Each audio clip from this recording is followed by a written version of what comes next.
요한이 잡힌 후 예수께서 갈릴리에 오셔서 하나님의 복음을 전파하여 이르시되 때가 찼고 하나님의 나라가 가까이 왔으니 회개하고 복음을 믿으라 하시더라.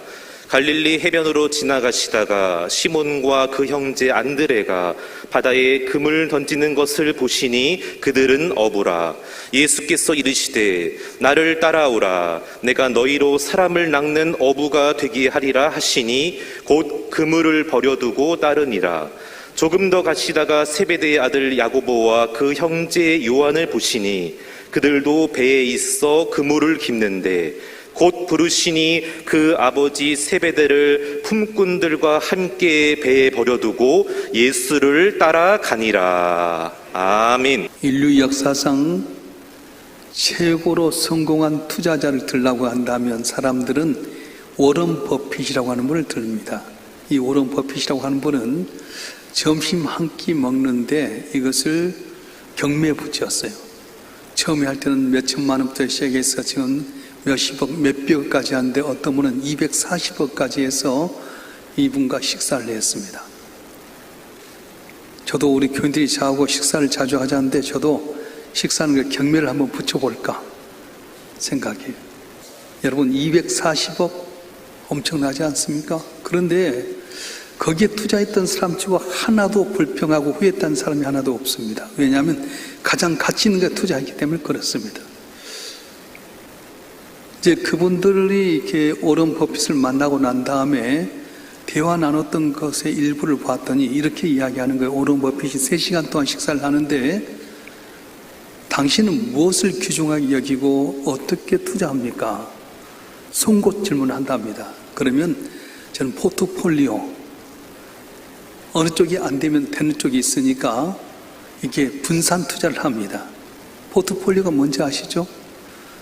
주식에 투자한다든가 은행에 집어연다든가 부동산에 투자한다든가 골고루 나누어서 어느 것이 무너지면 다른 것이 잘 돼서 보완하는 거예요.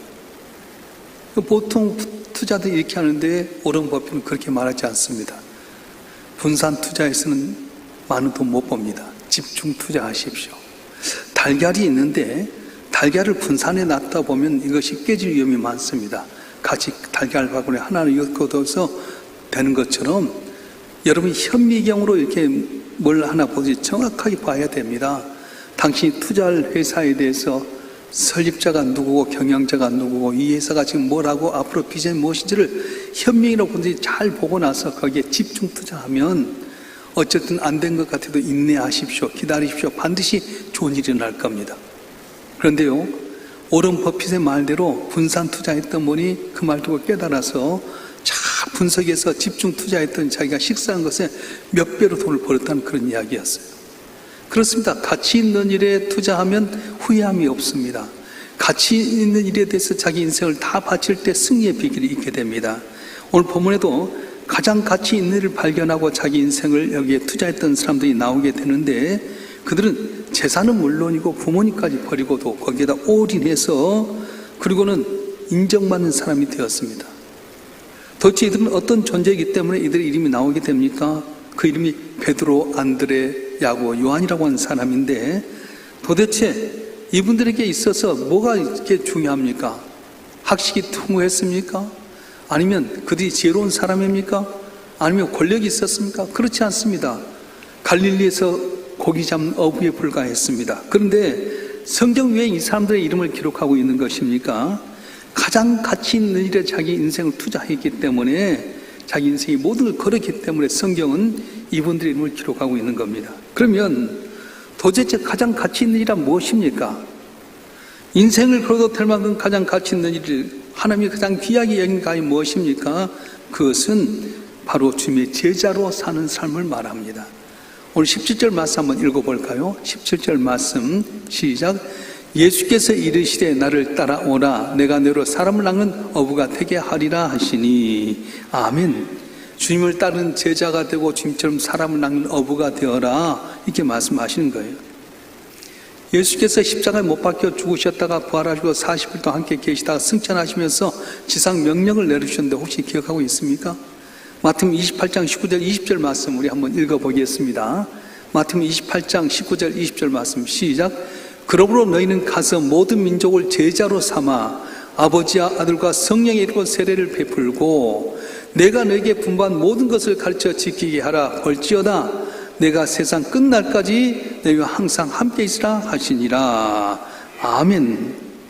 너희가 내 제자가 되고 다른 사람 제자로 가르쳐라. 그럼 세상 끝날까지 내가 너희와 항상 함께 있어서 책임져 주겠다. 그런 말씀입니다. 자, 그러면 어떻게 해야 내가 예수님의 제자가 됩니까? 어떻게 해야 내가 예수님을 닮게 되는 겁니까? 첫째는 주님의 부르심이 있어야 됩니다. 따라서 합시다. 주님의 부르심이 있어야 합니다. 주님의 부르심 없이는 제자가 될 수 없습니다. 오늘 16절 17절 말씀 보겠습니다. 16절 17절 말씀 시작. 갈릴리 해변으로 지나가시다가 시몬과 그의 형제 안드레가 바다에 금을 던진 것을 보시니 그들은 어부라. 예수께서 이르시되 나를 따라오라. 내가 너로 사람을 낚는 어부가 되게 하리라 하시니. 아멘. 한 구절 더 보겠습니다. 19절 20절 말씀 더 보겠습니다. 시작. 조금 더 가시다가 세베대 아들 야고보와 그 형제 요한을 보시니 그들도 배에 있어 그물을 깁는데 곧 부르시니 그 아버지 세베대를 품꾼들과 함께 배에 버려두고 예수를 따라가니라. 아멘. 베드로와 안드레는 그물을 깁다가 주님께서 부르시니까 그물 버려두고 따라갔습니다. 그들이 부름받은 조건이 지식이 뛰어났습니까? 물질이 많았습니까? 권력이 있었습니까? 그렇지 않습니다. 주님께서 부르셨기 때문에 그들이 주의 제자가 될 수 있었습니다. 주의 제자로 살 때 가장 필요한 것이 뭐냐? 주님의 부르심이라고 하는 것입니다. 다시 말해서 제자가 되는 것은 부르심이 있어야 됩니다.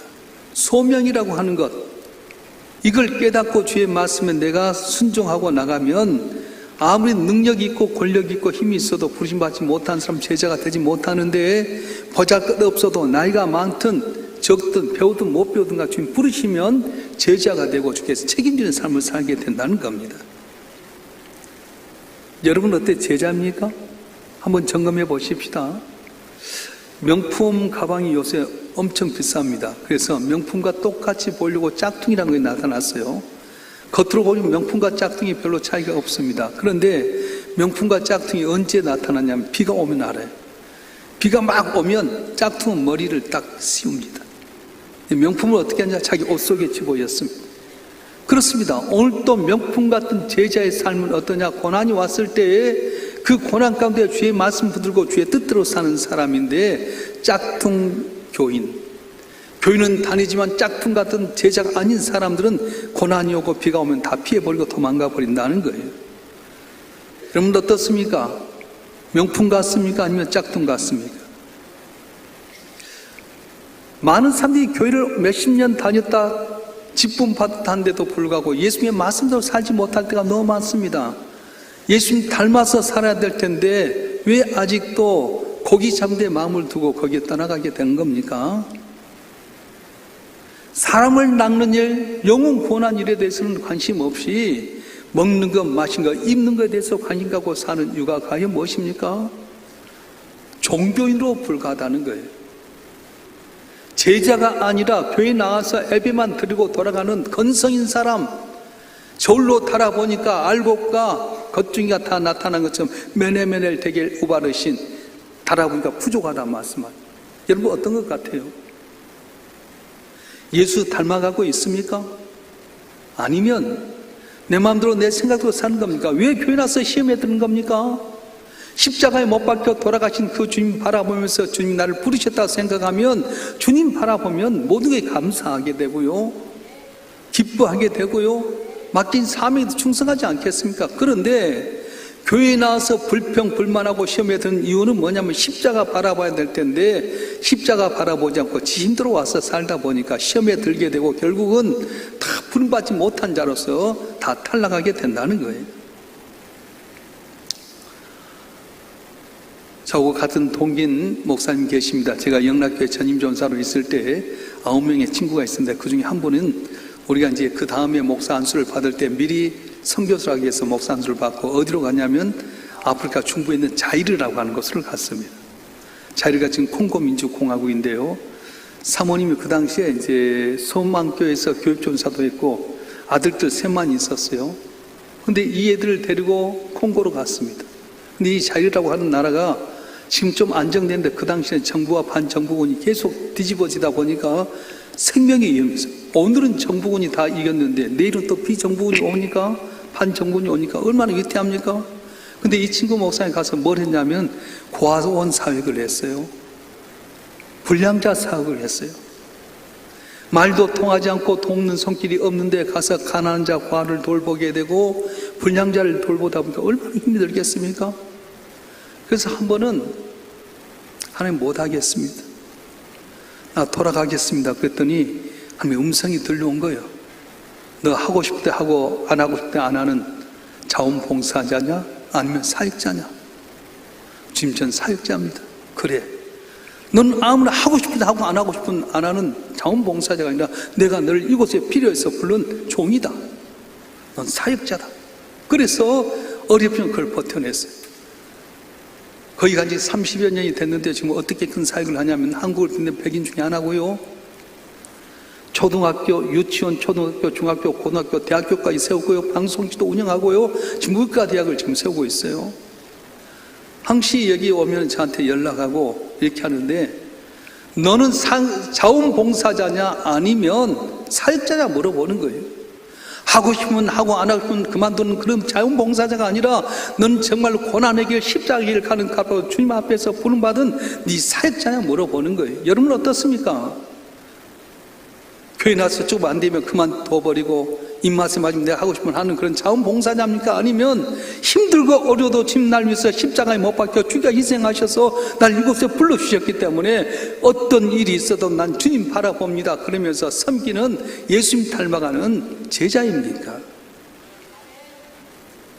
바라기는 저와 여러분 한 분 한 분이 오늘 주님 말씀했던 것처럼 나를 따라오너라. 내가 너를 사람 낳는 어부가 되리라고 하는 말씀대로 내가 주의 부르심을 아는 사람, 부르심을 응답하는 사람이 돼서 다른 사람이 볼 때 저분 정말 예수님의 제자다, 예수님 닮은 사람이다 칭찬받는 여러분이 되었으면 좋겠습니다. 할렐루야. 한 발 더 나가서 우리가 어떻게 주의 제자로 살 수 있습니까? 주의 부르심 소명의 가치를 깨달아야 된다는 거예요.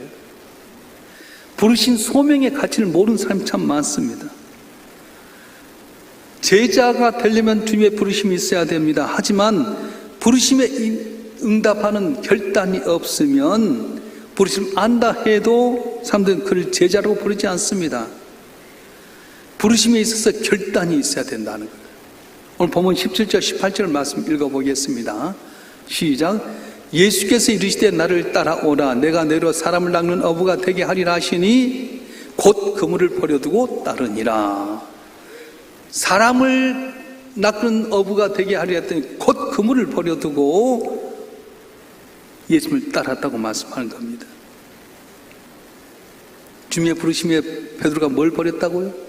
그물 버렸어요. 그까짓 거 그물 아닙니다. 그 당시에 그물은 가장 안정적인 삶의 방식이었습니다. 이 그물만 갖고 있으면 평생 먹고 살아갑니다. 우리나라의 공무보다 더 좋은 직업이 바로 그 당시 어부였습니다. 그런데 나를 따라오라 하니까 그냥 그 부르심에 다 그물을 버려두고 따라갔어요. 생각해 보세요. 여러분 자녀나 여러분 스스로가 주님께 오라고 한다 해서 그걸 다 버려두고 갈 수 있습니까? 직장 때려치고 사업 때려치고 주님 따라갈 수 있겠습니까? 불가능합니다. 그런데 더 놀란 건 그 다음 구절이 있어요. 19절부터 20절 말씀 한번 읽어볼까요? 19절부터 20절 말씀 시작. 조금 더 가시다가 세베대 아들 야고보와 그 형제 요한을 보시니 그들도 배에서 금을 깁는데 곧 부르시니 그 아버지 세베대를 품꾼들과 함께 배에 버려두고 예수를 따라가니라. 아멘. 요한과 야고보는 배에서 아버지와 함께 있다가 날 따라오느라 했더니 아버지를 품꾼과 더불어서 배를 놔두고 따라버렸다는 거예요.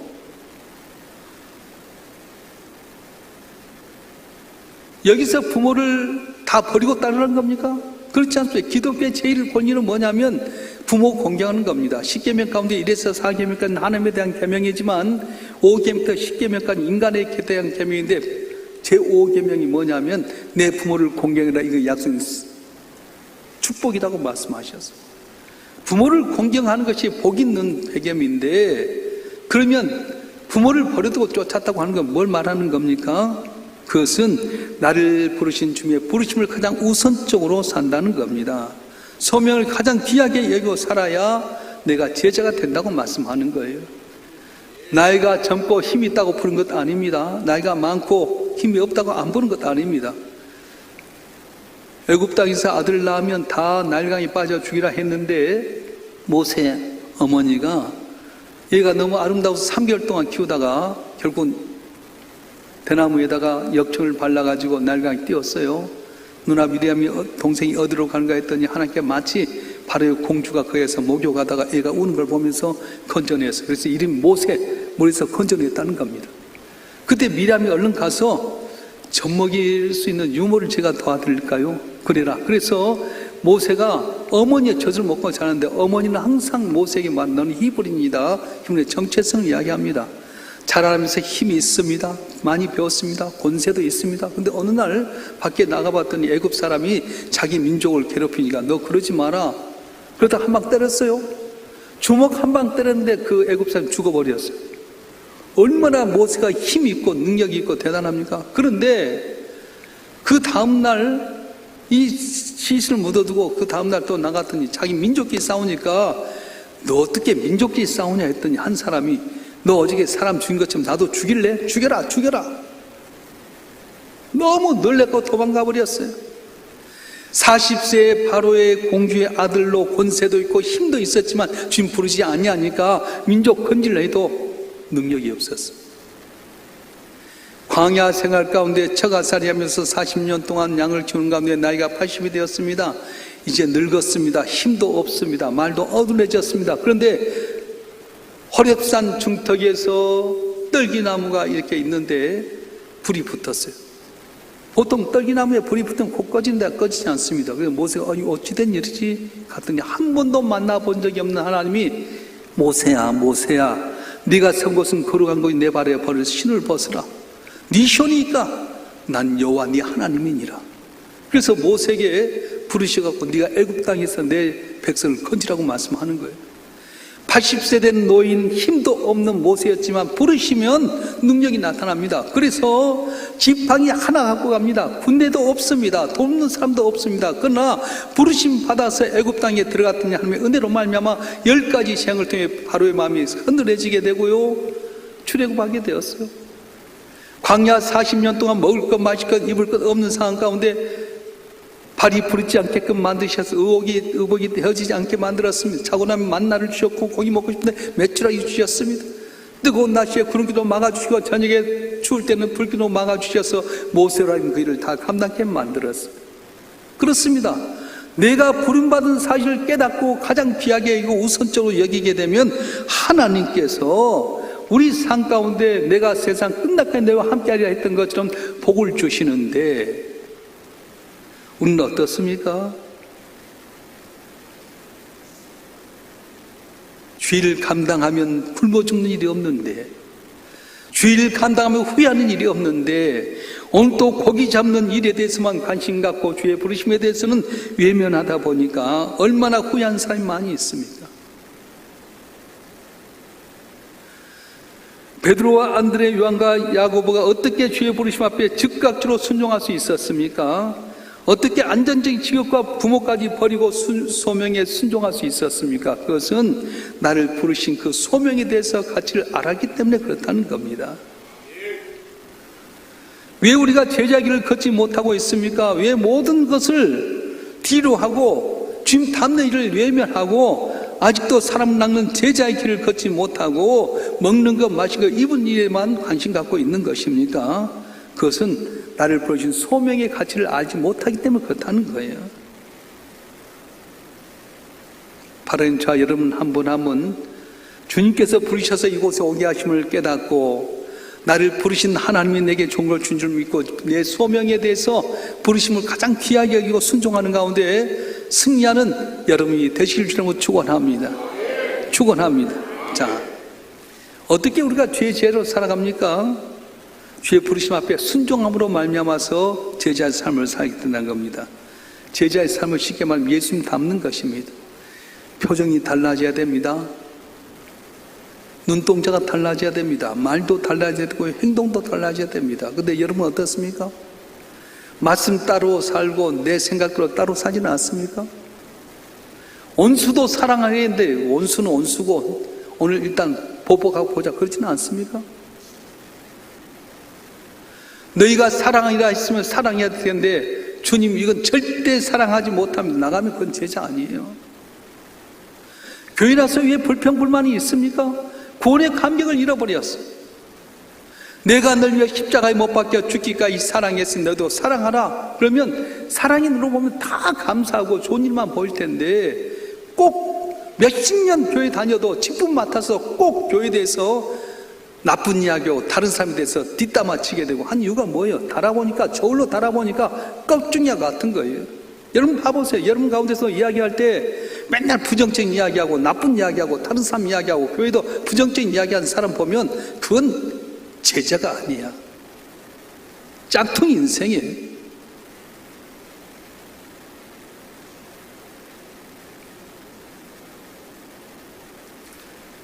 부르심 앞에서 소명의 가치를 깨닫고 결단한 베드로, 안드레, 요한과 야고보가 어떻게 하고 있습니까?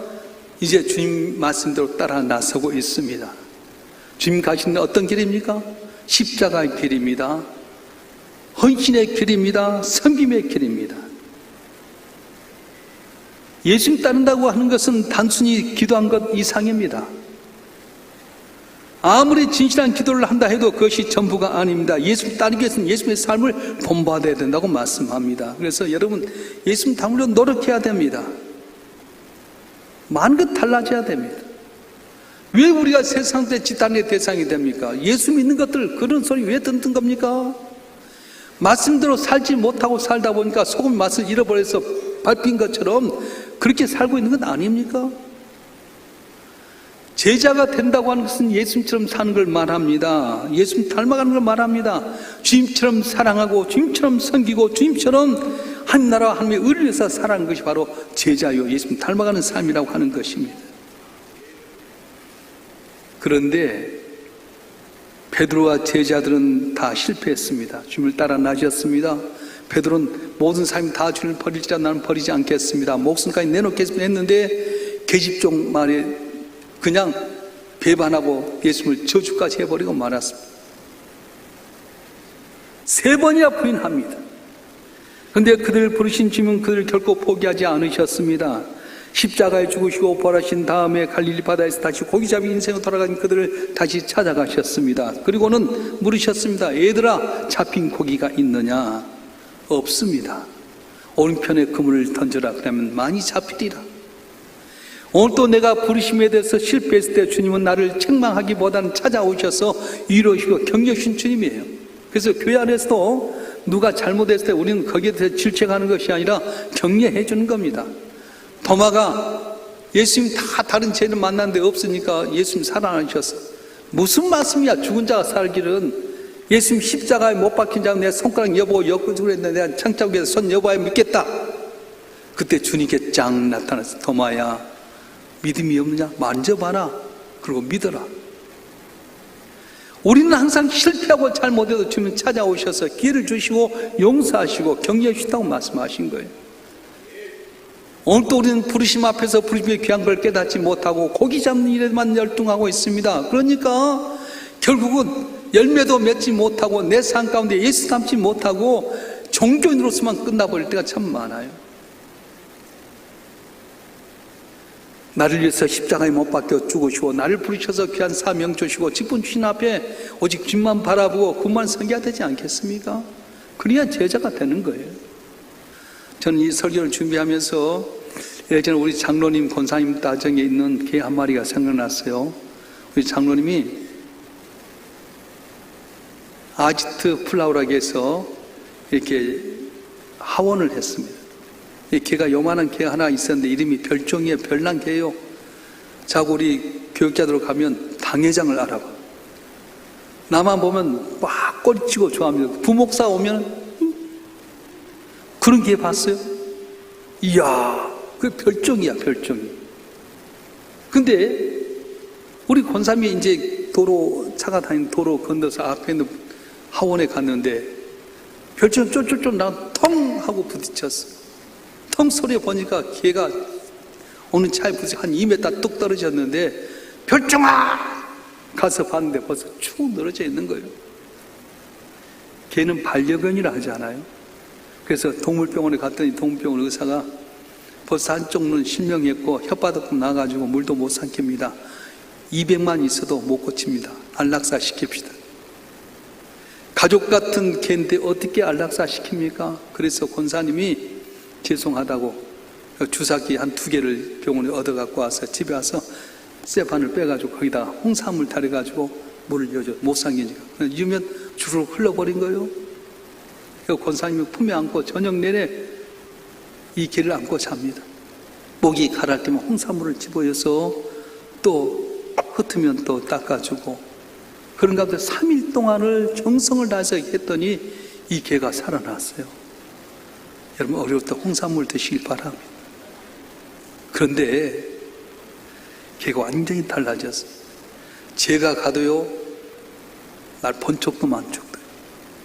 장로님이요 그렇게 했는데 본 적도 많죠 하는 거예요. 자기를 살려주기 위해서 3일 동안 애써주고 홍삼을 베레스에 입혀주고 흐르면 닦아주고 품에 안고 잠을 자면서 그에 대해서 관심까지 살아나게 했더니 이 개가 자기 주인 권사님에 대해서 거기만 쫄쫄쫄 따라다닌 거예요. 내가 그걸 보면서 회개했어요. 나는 개만 또 못하다. 개 한 마리도 자기를 위해서 목숨 걸고 최선을 다했던 주인을 위해서 최선을 다하는데 전능하신 하나님의 아들이 이 땅에 오셔서 십자가에 못 박혀 죽기까지 희생하시고 내가 너와 세상 끝까지 함께하리라 하면서 불러주시고 사명 주셨는데 우리는 주의 부르심 가운데 순종하지 못하고 아직도 세상 것 좋아하고 명예 좋아하고요 남보다 더 높아 올라가기 원하는 그런 모습 보니까 난 걔만 또 못하다. 많이 울었어. 여러분 어디에 가치관을 두십니까? 적어도 예수 믿는 사람은 예수 닮는데 제일 가치관을 두어야 됩니다. 예수께 명령하신 너는 사람을 낚는 어부가 되라 했던 것처럼 우리가 사람의 전도에서 구원받는 것 좀 제일 좋아하시는데 전도하는데 힘을 써야 됩니다. 이렇게 좋은 시설 큰 교회를 주었는데 우리는 제자다운 삶을 살지 못하고 뭘 먹을까 뭘 마실까 입을 것만 염려하다 보니까 전도의 사명도 잃어버리고 맨날 남보다 더 칭찬받고 남보다 더 내 자랑하려고 그러다 보니까 교회 와서 시험에 들고 낙심하고 절망한 건 아닙니까? 8월 시작하면서 우리 다시 한번 결단했으면 좋겠습니다. 우리가 가장 가치 있는 것이 무엇입니까? 지금 나를 부르신 것, 이 가치관을 귀하게 여기고 부르시면 주여 언제 날 쓰시옵소서 곧장 순종할 수 있는 오늘 베드로와 안드레, 요한과 야고보같이 섬길 때에 그를 함께 귀하게 쓰임받았던 것처럼 우리 모두가 주의 가장 가치 있는 제자가 되고 제자 삶으로 말미암아서 복을 받는 우리 성도들이 되었으면 좋겠습니다. 기도하겠습니다.